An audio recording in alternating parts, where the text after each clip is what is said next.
y a des circonstances dans la vie que tu traverses, que tu es incapable d'expliquer aux gens, quand les gens te regardent, tu ne peux pas dire à ces personnes que ça concourt à mon bien. Parce que tu ne comprends pas ce que Dieu veut faire. Si Dieu te laisse dans ce mystère-là, dans cet inconnu, c'est parce que Dieu veut que tu vives par la foi.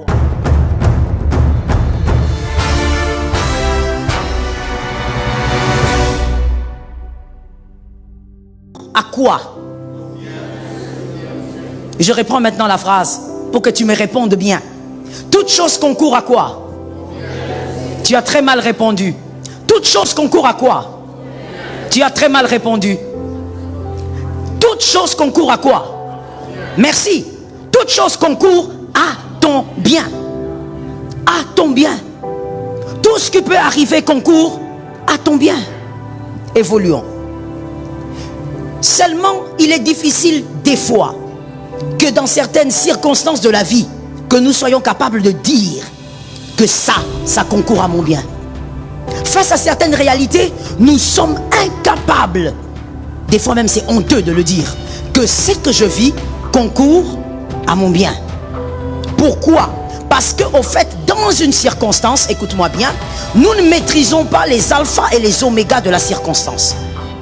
Comme nous ne maîtrisons pas les alphas et les omégas de la circonstance, nous sommes donc dans le flou. Et quand on est dans le flou, on ne sait pas ce qui va arriver, on doute. On se pose des questions. Très souvent dans certaines réalités de nos vies, lorsque nous ne savons pas dire aux gens que ce que je vis concourt à mon bien, parce que la situation est chaotique, c'est parce que la circonstance est entourée des mystères. Que quelqu'un me dise mystère. Un mystère, c'est quoi? C'est simplement quelque chose qu'on a du mal à expliquer. C'est-à-dire, tu vis une réalité que tu ne peux pas expliquer, que tu ne peux pas comprendre. Tu ne sais pas là où cette réalité t'amène. Et donc, tu es dans un mystère. Mais écoute-moi très bien.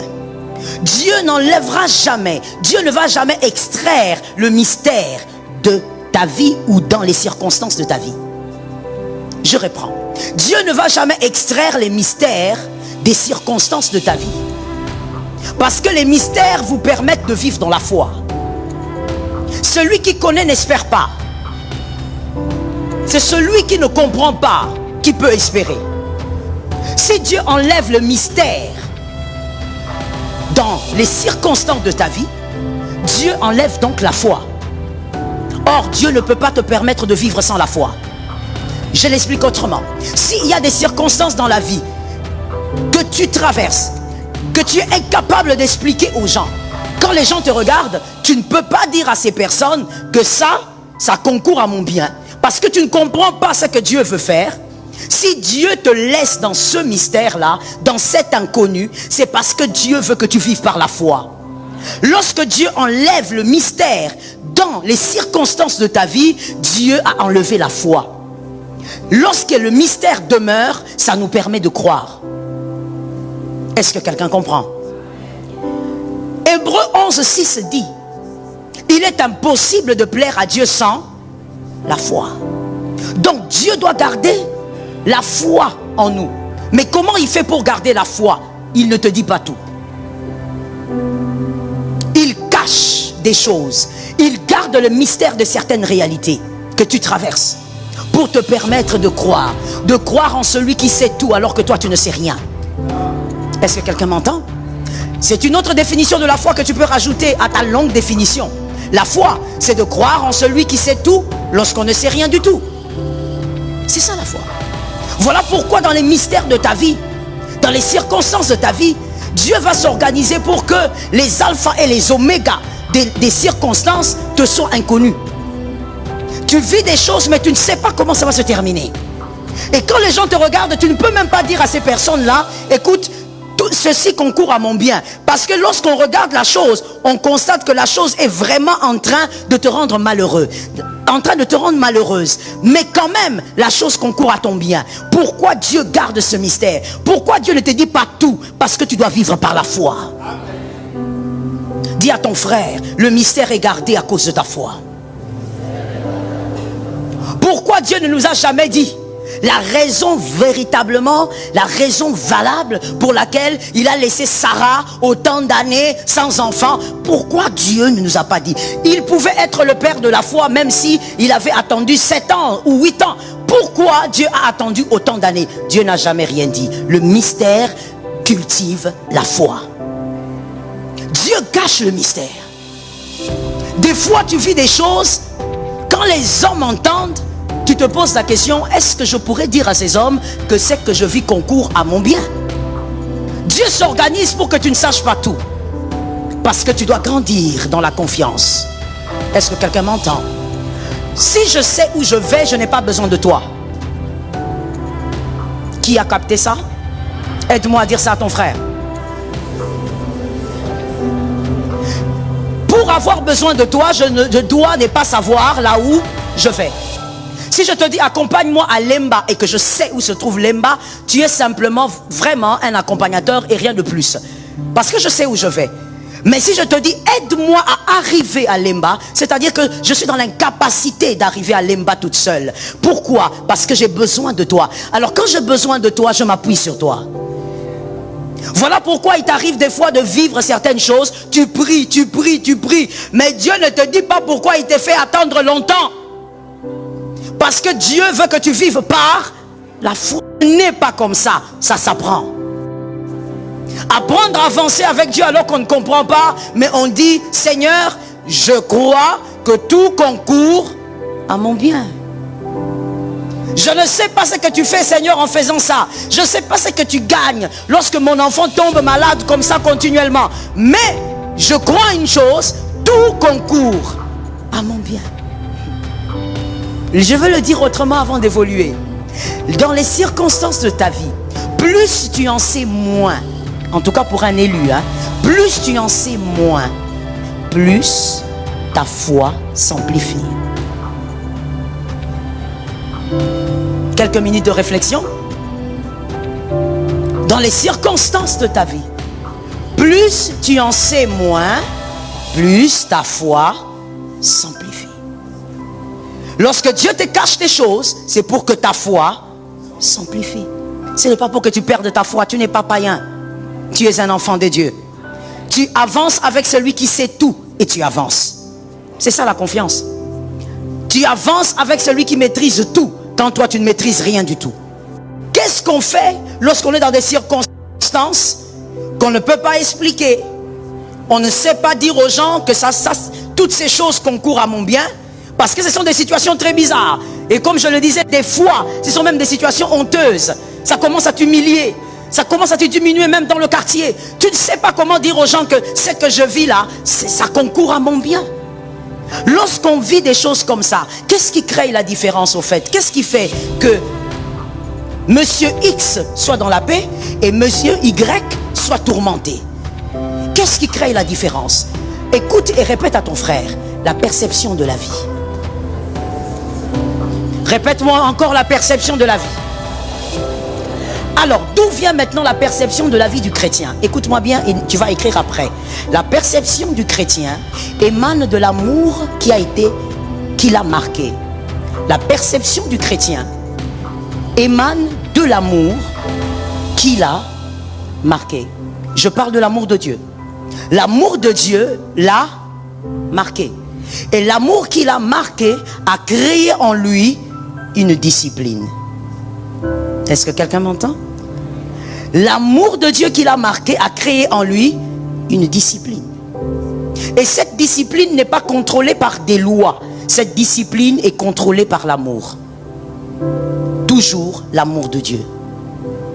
Est-ce que quelqu'un a capté? Et lorsqu'il y a l'amour de Dieu, la discipline, on a une perception de vie différente. C'est ce qui fait que ton voisin ne conçoit pas la vie comme toi. Il vit des choses plus difficiles et compliquées que toi. Mais lorsqu'il s'agit de Dieu, il ne réagit pas comme toi. Lorsqu'il s'agit de vivre en société, il a une joie qu'il exprime que toi tu n'exprimes pas. Parce que sa perception de vie est différente. Mais d'où émane cette perception? D'un amour qui a été marqué. Et cet amour a produit la discipline. Un un amour qui a été marqué. Jésus, celui qui croit en lui convenablement, c'est celui qui a été marqué par son amour. Tu as constaté que c'est un amour différent. Tu as constaté que c'est un amour qui a brisé ton orgueil. C'est un amour qui t'a rappelé que toi tu ne sais pas aimer. En fait, tout tourne autour de un amour qui vous marque. Que quelqu'un me dise l'amour. Et cet amour qui te marque maintenant, qu'est-ce que ça fait en toi? Ça crée en toi une discipline. Vous avez compris ou vous voulez mieux comprendre? C'était une question, hein? On a compris ou on veut mieux comprendre? L'amour, normalement, l'amour, tout amour d'ailleurs, crée une discipline. Je vous donne ça, je vous donne un exemple d'un homme et d'une femme mariés.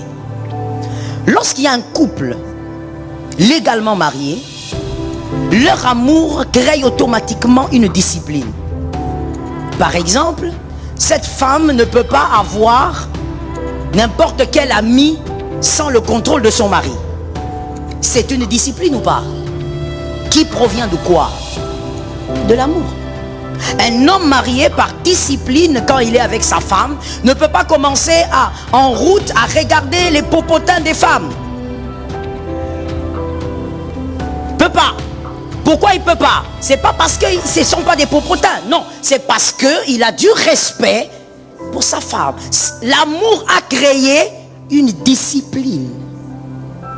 Un homme marié ne peut pas entrer dans un lieu ou arriver sur un lieu et commencer à ricaner avec toutes les femmes comme ça, comme quelqu'un qui a vu un clown ou je ne sais pas quoi. Non. Un homme marié a de la tenue. J'ai besoin d'un amen. Je suis en train d'expliquer comment l'amour produit la discipline. C'est automatique, tout amour produit la discipline. Si tu as un amour qui n'a pas produit la discipline, tu n'as jamais aimé. Un homme marié ne peut pas entrer à un endroit et puis il voit une soeur là-bas, comme par exemple monsieur Enoch qui est marié. Toi tu es là, tu vois telle soeur là-bas. Là-bas. Tu es là, tu ris avec toutes les filles. Tu es un homme indiscipliné. Ton amour n'a pas produit une discipline. C'est pas parce qu'on est à l'église que tu dois rire avec toutes les filles. Tu es un homme marié, tu sais te tenir, tu sais quand sourire et tu sais quand rire. Donne un amen normal. Donne un amen normal. Tu dois être discipliné. Pourquoi? Parce que l'amour produit la discipline. Une femme mariée ne peut pas s'habiller n'importe comment. Elle ne peut pas s'habiller même comme une fille célibataire. Une fille célibataire a une manière de s'habiller, tout en s'habillant décemment, mais elle a une manière de s'habiller. Une femme mariée, il y a des tenues qu'elle ne peut pas mettre. Pourquoi? Parce qu'elle appartient à un homme. L'amour crée la discipline. L'amour qu'on a pour Christ a aussi créé une discipline. Je ne pêche pas parce que j'ai peur d'aller en enfer, parce que l'amour que j'ai pour lui a créé une discipline. Madame, vous ne trompez pas votre mari, pas parce que vous avez peur d'être fouetté. Normalement, une femme, un homme, n'a pas peur de tromper son conjoint ou sa conjointe, pas parce que tu as peur du divorce. Non, mais c'est parce que tu aimes. Celui qui ne trompe pas sa femme parce qu'il a peur du divorce, il n'a jamais aimé. Celui qui ne trompe pas son mari parce qu'elle a peur du divorce, en réalité elle n'aime pas cet homme, elle aime le confort que cet homme peut lui donner. Tout amour crée une discipline. Et je prie au nom de Jésus que tu revoies un peu l'amour que tu dis avoir pour Jésus. Si tu as réellement de l'amour pour Jésus, tu vas constater que de manière automatique tu seras discipliné. Il y a des choses qui vont se ranger d'elles-mêmes. Matthieu 26, 21. Matthieu 26, 21. Nous allons tous le lire aussi. Matthieu 26, 21. Même face à ce verset, la bonté de Dieu doit être constatée. Même face à ce verset, la bonté de Dieu doit être constatée. Tu dois constater la bonté de Dieu. 2023, tu vas vivre le mystère de ce verset. Mais tu dois voir dans ça la bonté de Dieu. Merci pour ton amen, mon frère. Tu dois voir la bonté de Dieu dans quoi? Matthieu 26, 21. Est-ce qu'on peut lire? On y va. 1, 2, 3.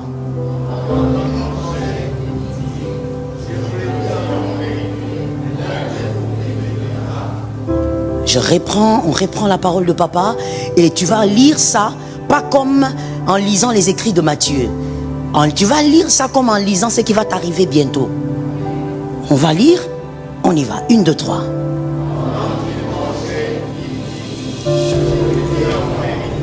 L'un d'entre vous, il s'agit de qui ici? Il s'agit de qui? Dites ce que vous voulez, vous savez. Il s'agit de qui? De Jésus, de Judas. Voilà. Alors, écrivez avec moi s'il vous plaît, Judas. On va finir cet enseignement le dimanche prochain, par la grâce de Dieu, si Dieu nous prête vie. Écrivez Judas.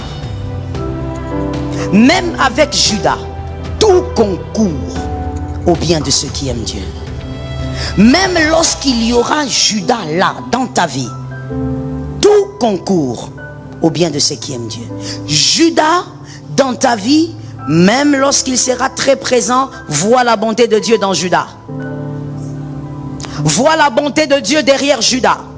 Mais laisse-moi un peu, de manière rapide et brève, te parler de Judas. Judas n'est pas que le traître que nous connaissons. Parlons de Judas rapidement. 1. Judas est un voleur. Jean 12, 6. Oui, dans ton entourage en 2023, Dieu mettra un voleur. Il ne va pas seulement voler ta chemise, mais il pourra même voler tes relations. Un voleur n'est pas seulement celui qui vole le matériel, c'est aussi celui qui vole les choses immatérielles. Il est capable de détruire tes relations. 2023, Dieu te mettra quelqu'un dans ton entourage qui sera là pour détruire tes bonnes relations. Je te réchoque. Dieu te mettra quelqu'un qui sera là et qui va travailler pour que toi, tes bonnes relations te fuient. Jean 12, 6. Jean 12, 6. Judas est aussi un voleur. 2. Judas, il est un envieux et un jaloux. Alors, je ne sais pas si toi, Dieu va te donner seulement un Judas ou 2, mais en tout cas, dans ton entourage en 2023, Dieu va t'envoyer aussi cet homme-là. Un jaloux et un envieux. Que quelqu'un me dise jaloux. Oui, 2023, peut-être même qu'il est déjà là. Un envieux et un jaloux. Prenez le verset, Jean 12, 5. Judas est jaloux, il était envieux. Jean 12, 5. Les jeunes que je vois là, je veux vous voir écrire. On écrit. Quand on vient à l'église, on écrit. Et je déteste voir des jeunes gens qui n'écrivent pas. C'est l'irresponsabilité. Le service d'accueil, vous devez veiller sur ça. Jean 12, 5. C'est un envieux, c'est un jaloux. Dieu va placer en 2023 à côté de toi une personne qui va t'envier de la tête aux pieds. Une personne qui va envier même ce que tu n'as pas. Vous savez, oui, je vais vous expliquer. Les envieux, il y a plusieurs types d'envieux. Mais ce type d'envieux de Judas, c'est le type qui envie même ce que tu n'as pas. C'est-à-dire quoi? Je t'explique ça, mais en tant que quinois, je sais que tu le comprendras avec une grande rapidité. Il y a des gens, ils te regardent. Rien qu'en te regardant, ils imaginent que dans ton compte bancaire, tu as 20 000 $. Tu es quinois, tu as compris, hein? C'est trop facile pour toi, quinois, parce que tu réfléchis comme ça un peu aussi. Ça veut dire que rien en te regardant, il regarde la chaussure, il regarde ta chemise, il se dit, ah, certainement que lui il a une maison à ma campagne, il fait semblant, il ment. Un envieux qui envie même c'est que tu n'as pas. Il n'y a que l'envieux qui croit que tu as ces choses-là. Quand il te regarde, il croit que comme tu es là, tu es déjà allé dans 15 pays, alors que tu n'es jamais allé nulle part. Il regarde, il dit non, sa manière de parler là, avec son français, c'est... Il imagine de choses et il te combat pour ce que tu n'as pas. Que Dieu donne la victoire. Je dis tout concourt. Oh, réponds-moi mon frère avec dynamisme. Tout concourt. Oui, il faut le déclarer avec autorité. Tout concourt à ton bien. Il y a ce genre de personnes, des envieux, des jaloux. Un envieux, il est automatiquement jaloux. Parce que l'envieux veut avoir ce que tu as et donc il est forcément jaloux. 2023, dans ton entourage, tu auras un Judas, un jaloux. Je ne sais pas s'ils seront 4. S'ils seront 4, reçois l'onction. Reçois une augmentation. Parce que Dieu peut t'en envoyer 5. Reçois une onction. Tu as besoin d'une onction de protection. Judas sera là. Mais Judas ne doit pas partir. Que quelqu'un dise à son frère, Judas ne partira pas. Non, on va le dire autrement. Dis à ton frère, mon Judas ne doit pas partir. Oui, il doit rester là. C'est qui Judas? Judas, c'est aussi celui qui te suit pour te disqualifier. Oh my God. Quel type de personne? Judas, il est celui qui ne va pas te lâcher. Il va te suivre. Mais pourquoi il te suit? Pour te disqualifier. Il travaille pour te disqualifier. Prenez le verset Matthieu 26, 15. Matthieu 26, 15. Judas, il te suit pour te disqualifier. Imagine-toi que dans ton entourage, tu as quelqu'un. On te donne toujours des rapports. Il veut te détruire. Il détruit tes relations. Il a fait des appels. Il a appelé la personne qui t'avait promis un travail. Il a sali ton nom là-bas. Mais c'est une personne qui ne te lâche. Le matin, tu te réveilles, son appel manqué là. Et les Judas sont collants, je vous assure. Hein. Les Judas, ils sont collants. Il est là. Tu regardes les messages. Il y a 15 messages du Judas. Mais tu as appris qu'il est en train de te détruire. Et quand tu l'appelles, il te dit, oh, je te cherche. Non, on ne sort pas aujourd'hui. Judas, il reste derrière toi et il réfléchit. Comment il va te disqualifier? 2023, Dieu te donnera un Judas. Ah, mais tout concourt.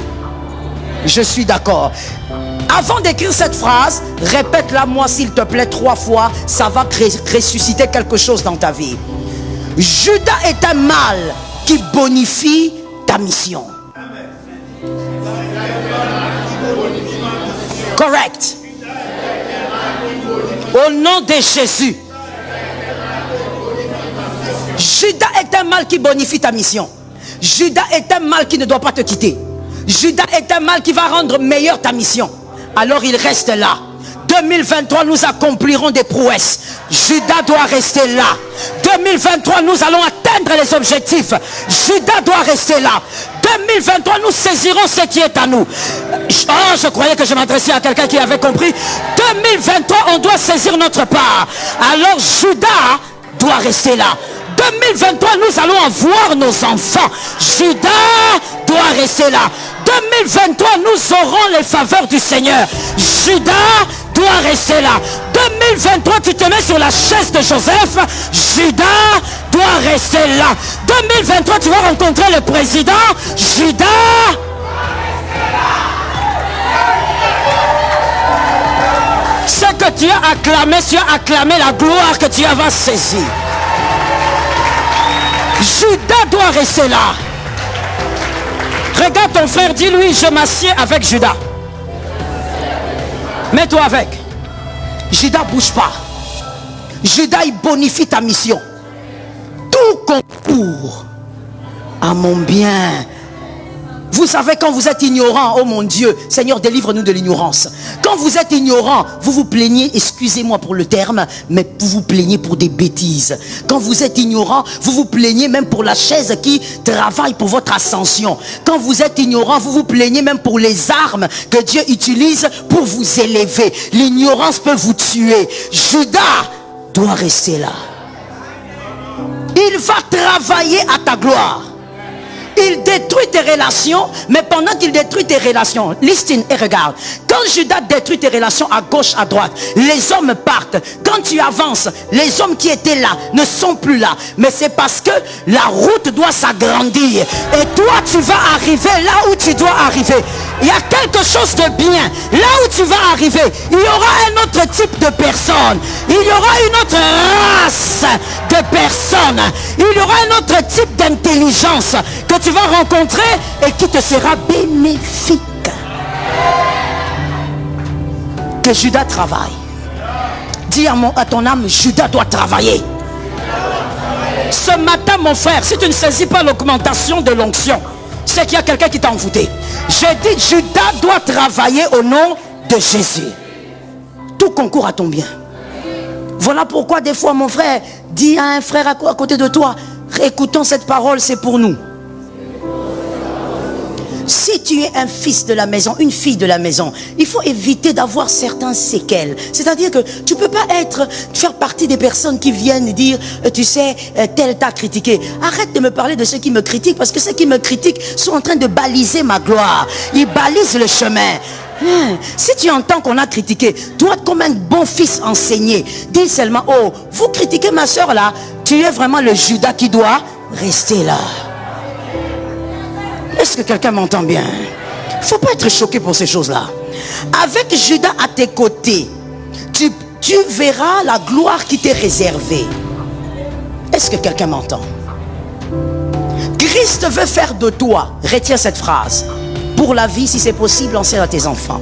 Christ veut faire de toi un homme, une femme qui arrive à la gloire avec les armes de Judas. Toi, tu n'arriveras pas à la gloire comme ton papa était arrivé. Il a déposé le CV et puis on l'a engagé et puis il est monté et puis ainsi de suite. Non, ton cas est différent. Toi, tu arriveras à la gloire avec les armes de Judas. Judas va croire te détruire alors qu'il t'amène vers la gloire de ta destinée. Il va croire qu'il est en train de détruire ta réputation alors qu'il est en train d'amplifier. Christ veut faire de toi cet homme-là qui arrive à vaincre avec les armes de Judas. Voilà pourquoi je dis une chose importante encore une fois. Que les manigances de Judas, même si ces manigances te touchent physiquement, que ça ne te touche jamais émotionnellement, que ça ne te touche jamais sentimentalement. C'est la clé que je te donne ce dimanche. Que les armes de Judas déchirent tes vêtements, ce n'est pas un problème. Comme avec le Christ. Même si on déchire, même si on arrache le vêtement, ce n'est pas un problème. Mais que les armes de Judas ne touchent pas à tes émotions. Que quelqu'un lève la main droite et dise, il s'agit de moi ce matin. Que quelqu'un d'autre dise, ça ne touchera pas mes émotions. Lorsque Judas est en train de te trahir, lorsque Judas est en train de détruire ta réputation, oui, c'est pourquoi, bien aimé, c'est difficile. Voilà pourquoi on a besoin d'onction. Voilà pourquoi ce matin je suis en train de te dire, tu entends et tu reçois l'onction. On a besoin du surnaturel pour y arriver. Que quelqu'un me dise le surnaturel. J'aime celui qui l'a dit avec force. Dis-moi le surnaturel. On a besoin du surnaturel parce que humainement parlant, mon frère, c'est compliqué. Judas, même quand il te trahit, il détruit ta réputation. Il fait des choses bizarres. Il a de la haine pour toi. Frère, même lorsque les hommes te quittent, mais que tes émotions ne soient pas atteintes. Ça tombe sur toi au nom de Jésus de Nazareth. Que tes émotions ne soient pas. Même quand un homme te quitte, ne te dis pas que tu es devenu petit parce que tel t'a quitté. Même si un homme te quitte, rappelle-toi que tu es toujours spécial. Tu n'es pas spécial parce qu'il est là. Tu es spécial parce que toi tu es là. Même si une femme te quitte, ne te dis pas que comme il m'a quitté, c'est parce que je suis moins intelligent. Non, tu restes intelligent avec ou sans lui. Que tes émotions ne soient pas touchées. Que tes émotions ne soient pas atteintes. Je parle à un homme, je dis, même quand Judas te détruit, que ça ne touche pas à ta foi. Crois que tu es grand. Crois que tu es puissant. Crois que les promesses de Dieu vont s'accomplir. Même si Judas chasse tout le monde, laisse-moi parler. Je dis à quelqu'un, même si Judas chasse tout le monde, il y a quelqu'un d'essentiel et d'important qui ne chassera jamais. Les fils de la maison sont dans la maison. J'ai senti que mes fils sont dans la maison. Je dis, même si Judas, il te détruit, il détruit ton travail, on te limoge, on te chasse, tu perds des hommes, il y a quelqu'un que Judas ne saura jamais chasser. Cette personne-là, c'est la personne la plus essentielle de ta destinée. Cette personne, c'est toi-même. Toi-même. Que Judas ne touche jamais à tes émotions. Même si Judas, il dit des choses, même à l'église, on commence à te regarder de travers, qui ne touchent pas à ta foi. Dis-toi, je suis grand. Même si les hommes déclarent que je suis petit, moi je suis... Dis à trois personnes, on ne touche pas à mes émotions. Dis à d'autres, on ne touche pas à ma foi. On ne touche pas à ta foi. Que Judas travaille comme il veut, mais qu'on ne touche pas à ta foi.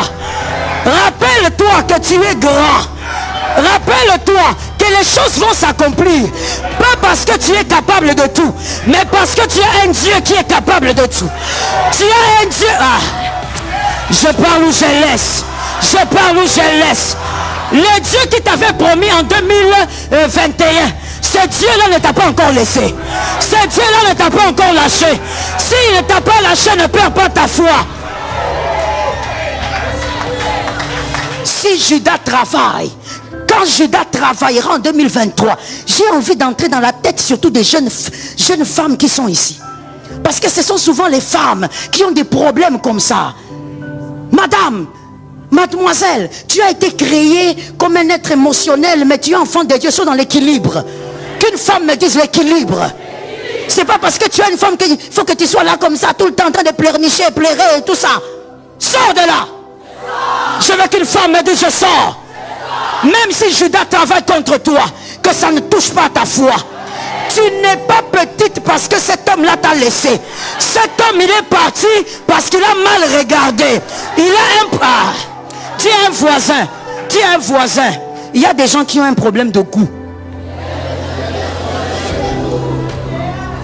Quand quelqu'un te quitte parce qu'il a un problème de goût, toi tu ne peux pas dire, mademoiselle, tu es devant le miroir, tu dis, oh je suis vilaine, c'est pas pourquoi il m'a laissé, il est allé prendre une autre. Il y a des hommes et des femmes qui ont un problème. C'est lui qui a un problème de goût. Toi tu gardes la foi. Tu sais que tu es celui que tu es. Même si les hommes ne sont pas d'accord, tu es d'accord avec toi-même. Dis à ton âme, je suis d'accord avec moi-même. Lève la main droite et dis, moi je suis d'accord avec moi-même. Judas ne touche pas aux émotions. Voilà pourquoi il y a un mystère. S'il vous plaît que la régie me donne ce verset là. On doit le lire debout. Luc 22. Luc 22, 47 à 48. Prenons d'abord, on va d'abord lire Luc 22, 47. Donne-nous ce verset. C'est tout un mystère. Jésus étant le grand maître, il a vaincu le mystère du baiser. Que quelqu'un dise à son frère le mystère du baiser. Dis-moi bien le mystère du baiser. Lisons, 1, 2, 3. Comme il parlait encore, voici, une foule arriva. Et celui qui s'appelait Judas, l'un des 12, marchait devant elle. Il s'approcha de Jésus pour le baiser. Le baiser que les Juifs font jusqu'aujourd'hui, et même les Arabes, ils font des baisers entre les hommes. C'est un baiser fraternel et un baiser qui exprime un amour profond, un amour intime. C'est quelqu'un de proche qui fait ce genre de baiser. C'est un amour qui exprime une fraternité profonde. Judas, il vient, il baise Jésus. Il a fait d'abord par culture, mais aussi il a fait pour que les pharisiens reconnaissent qui est Jésus afin qu'il soit arrêté. Les deux versets que la Bible explique clairement. Est-ce qu'on peut maintenant entrer dans le Réma? Est-ce qu'on peut entrer dans le Réma? Ça c'est le Logos. Est-ce qu'on peut entrer dans le Réma? Le Réma, c'est que quand Judas vient baiser Jésus, il fait le mal à Jésus, il le trahit, mais il veut pas seulement que Jésus soit vendu. Il veut atteindre quelque chose qui pourra mettre Jésus KO et qui pourra même détruire la mission de Jésus s'il arrivait à l'atteindre. En baisant Jésus, il veut toucher aux émotions de Jésus. Il voudrait que Jésus dise, celui qui m'a aimé m'a trahi. La trahison d'un ami n'est pas comme la trahison d'un passant. La trahison d'un frère n'est pas comme la trahison d'un passant. Là, Judas voulait maintenant toucher aux émotions de Jésus. Voilà pourquoi il vient, il baise Jésus sur la joue. Pour que le cœur de Jésus soit blessé en disant, lui j'ai mangé avec lui. Lui je lui ai confié des choses. 3 ans et demi je l'ai enseigné. J'ai dormi dehors avec lui. Et c'est aujourd'hui qu'il me fait ça. Il voulait toucher les émotions. Celui qui touche à tes émotions, il a touché à ton cœur. Celui qui a touché à ton cœur, le Judas qui touche à ton cœur, il a su te blesser. Or, celui qui te blesse t'empêchera d'avancer dans la foi. Celui qui te blesse t'empêchera de te rappeler que tu es un homme grand. Celui qui te blesse t'empêchera de te rappeler que tu es la femme de la destinée. Celui qui te blesse t'empêchera de te rappeler qu'il est écrit: je connais les projets que je formais sur vous, projets de paix et non de malheur, afin de vous accorder un avenir et de l'espérance. Je dis que personne ne te blesse en 2023. Qu'aucun Judas ne touche à tes émotions. Donne-moi un amen que je parle. Donne-moi un amen que je monte. Je dis qu'aucun Judas ne touche à tes émotions. Ne sois pas blessé parce que quelqu'un a décidé de te blesser. Personne n'a le droit de décider de faire ce qu'il veut de ton cœur. Tu es libre de faire ce que tu veux de ton cœur. Regarde ton voisin, dis-lui: tu ne toucheras pas mon cœur. Ah, regarde un autre, dis-lui: tu n'atteindras pas mon cœur. Vous voyez, même dans l'église, pour vous qui avez peut-être vécu quelques années dans l'église, vous verrez les Judas des églises. Quand ils quittent l'église, il se met à parler aux gens. Vous n'avez jamais compris pourquoi? Je vous donne la réponse aujourd'hui. Mais c'est pour blesser les gens qui prient dans cette église. C'est pourquoi toi tu es ignorant lorsque tu donnes ton oreille à celui qui a quitté l'église. Prie pour celui qui a quitté l'église. Ne donne pas ton oreille à celui qui a quitté l'église. Parce que quand il vient ici, il parle. Il va là-bas, il parle. Le but c'est quoi? Que vous qui êtes restés, écoutez ce qu'il raconte pour que vous soyez blessés. Celui qui est blessé perd sa foi. Celui qui est blessé ne pourra pas avancer. Mais toi, personne, aucun Judas ne te blesse. Ah, je parle autrement. Même si Judas te fait un baiser, que les baisers touchent la joue, que ça ne touche pas le cœur. Ça tombe sur toi qui est là derrière. Que les baisers touchent la joue, que ça ne touche pas. Je parle ou je laisse. Je vais entrer dans ma folie, que je parle ou je laisse. Que je parle ou je laisse. Je dis à quelqu'un: si tu es congolais, tu dois m'entendre. Si tu es congolais, tu dois m'entendre. Écoute, les Judas, s'ils sont dans l'armée, s'ils sont dans tous les secteurs, on s'en fout. Les Judas, leur but, c'est de vouloir atteindre l'émotion des Congolais. Écoute-moi bien. Les Judas ont envie de faire croire aux Congolais que nous sommes nombreux, nous sommes partout, nous allons vous détruire. Même si les Judas sont nombreux, ils ne sont pas plus nombreux que les Congolais déterminés. Donne-moi un amen. Donne-moi un amen. Toi qui es Congolais, pourquoi tu te laisses atteindre dans tes émotions? Pourquoi tu es faible comme ça? Tu es là aussi en train de distiller la chose. Oh, tu sais, hein, l'armée est infiltrée. L'armée est infiltrée. Infiltrée où? Même s'ils sont infiltrés, les Congolais, nous sommes déterminés. Les Congolais, nous sommes nombreux. Nous qui voulons voir le Congo aller dans sa gloire, nous sommes nombreux. Et je t'annonce quelque chose. Tous les Judas du Congo sont en train de travailler pour la grandeur du Congo. Alors tu dois arrêter d'être un Congolais émotionnel. Tu es tout le temps là en train de paniquer. Les Judas ont touché à tes émotions. Est-ce que quelqu'un m'entend bien? Au milieu de cette armée-là, où on dit qu'il y a des infiltrés, il y a aussi des vrais Congolais. Les Congolais qui veulent voir la gloire de Dieu sont plus nombreux que les Judas. Est-ce que quelqu'un m'entend? Depuis la nuit des temps, les Judas ont toujours été minoritaires. Alors pourquoi toi tu es un Congolais qui se laisse atteindre comme ça? Surtout vous les jeunes. Vous vous laissez atteindre dans vos émotions comme ça, pourquoi? Vous êtes là en train de répéter: oui, il y a des infiltrés. Ils sont où? S'ils sont là, nous les Congolais, nous sommes plus nombreux que les infiltrés là qui sont entrés. On ne touchera pas aux émotions des Congolais. Nous sommes forts et nous allons y arriver. Nous allons vaincre au nom de Jésus. Notre nation sera dans la paix totale. Donne un amen si tu es un vrai Congolais.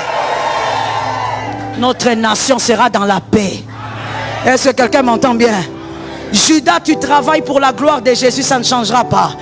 Les Judas du Congo, vous travaillez pour la gloire du Congo. Et ça ne changera pas. Ce que Dieu va faire arriver finira par arriver.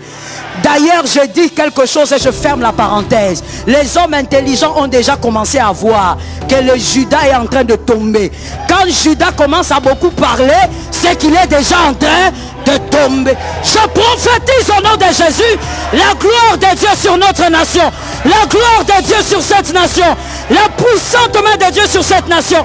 Je déclare aussi sur ta vie, Judas ne touchera pas à tes émotions. Tu restes l'homme que Dieu a choisi.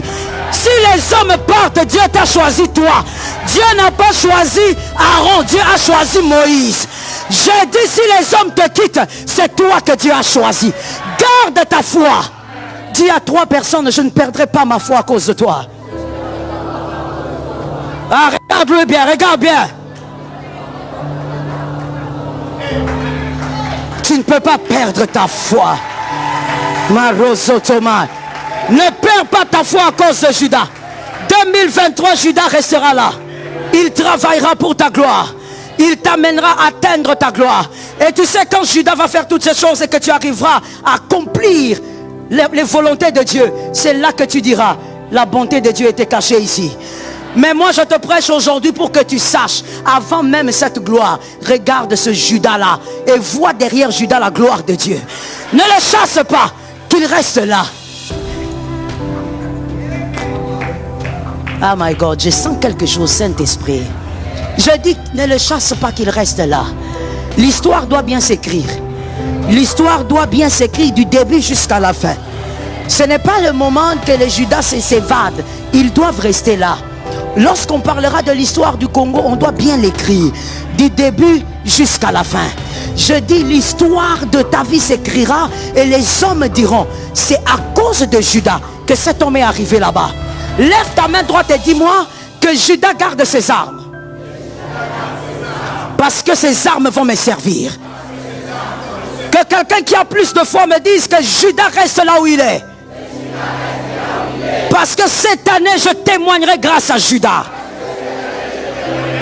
Commence à prophétiser. Prophétise que l'Éternel t'augmente. Que Jésus te capacite. Que Jésus t'aide. Qu'une onction se rajoute à celle que tu as. Que tu affrontes le Judas de cette année. Que tu affrontes les Judas que Dieu va t'imposer.